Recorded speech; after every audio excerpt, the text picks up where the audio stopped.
My state of Massachusetts is seriously considering passing a bill to tax people based on miles driven. I'm all for reducing driving, not for climate reasons, but because I see a lot of drivers who view road signs as suggestions and not gospel. Like at some intersections, there's no turn on red signs, but these clowns still turn right on red. Everything you've heard about New England drivers is unfortunately true. I'm not here to discuss politics, but rather my non climate issues with car focused infrastructure in America, and why, in a world where there are no solutions, only trade offs, I'd take the trade off of increasing public transportation and dealing with the drawbacks of that, rather than accepting the car dependent status quo where owning one and driving is mandatory, unless you live in certain cities like Boston.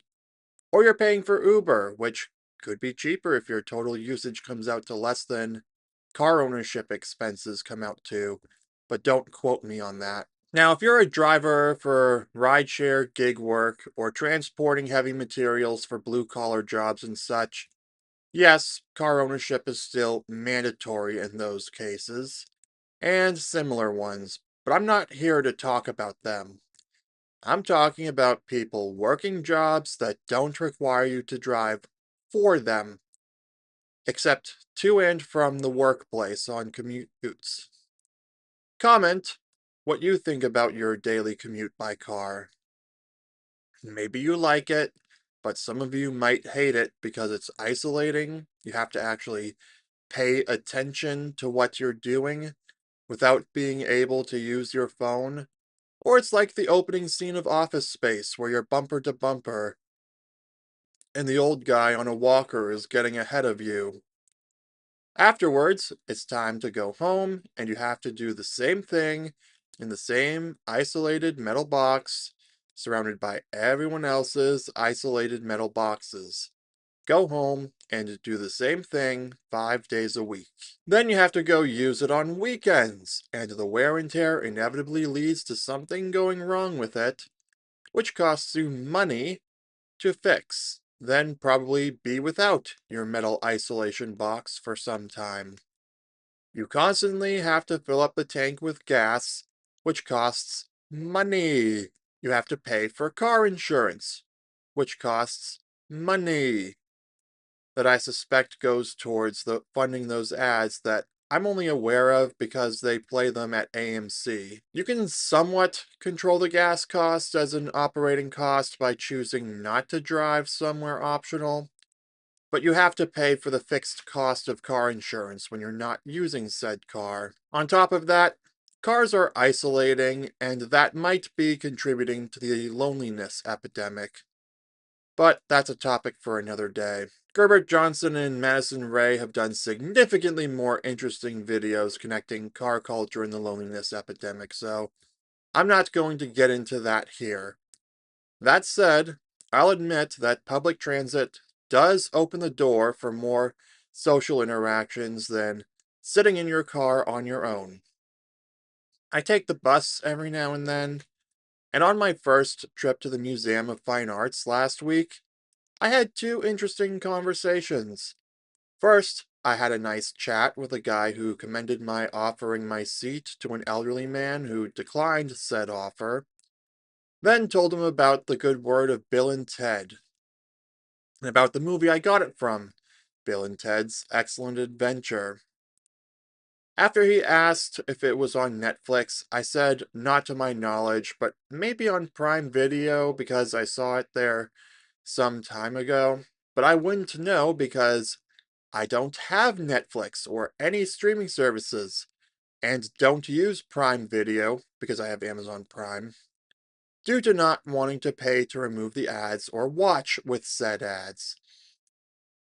He told me he uses Netflix to watch One Piece, which I respect his decision, and I explained how to find any movie to rent for as little as $4 on the digital stores like Amazon Prime or Fandango at home, because he was an Android user who doesn't have easy access to the Apple TV app. This woman who sat next to me bragged about a lawsuit she launched against another party I won't get into the details of here, but I learned about a legal services service for people of low income I'd never have discovered if I'd driven to the MFA on my own.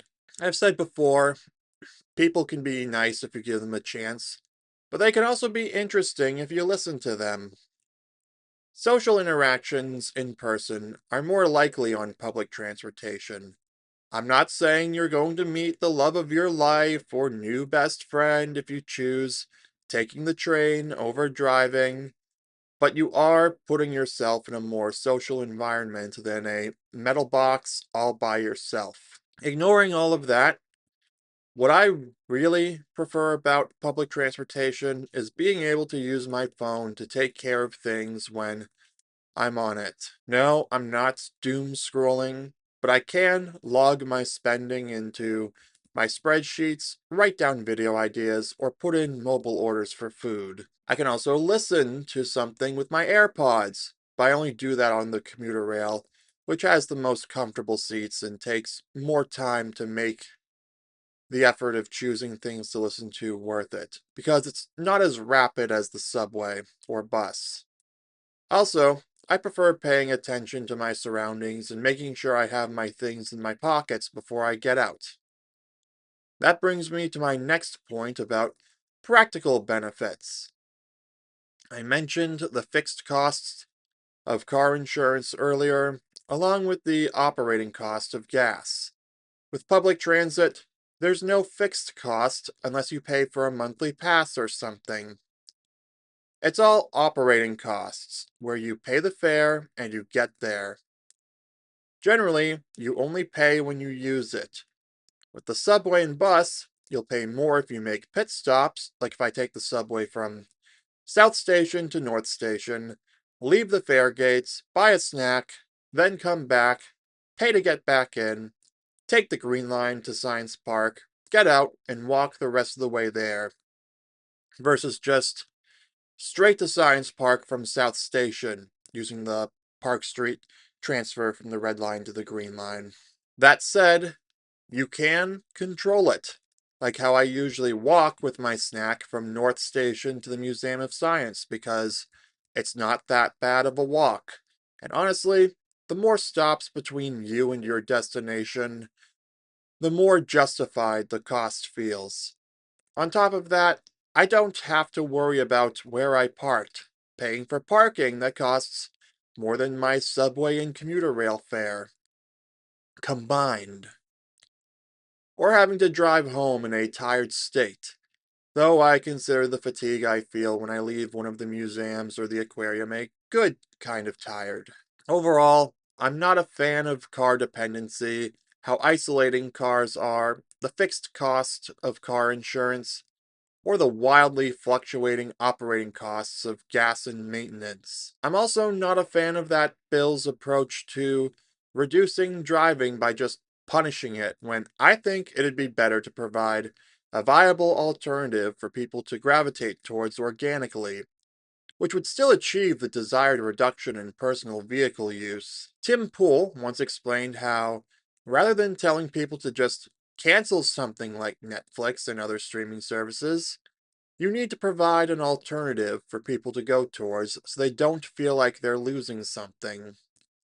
That's a much smarter approach than just take thing away. And unlike Netflix, people actually need transportation because everything's spaced too far apart to just walk. I'm also in favor of increased walkability, but you can only compress so many things into a walkable distance from places of residence, regardless of zoning laws.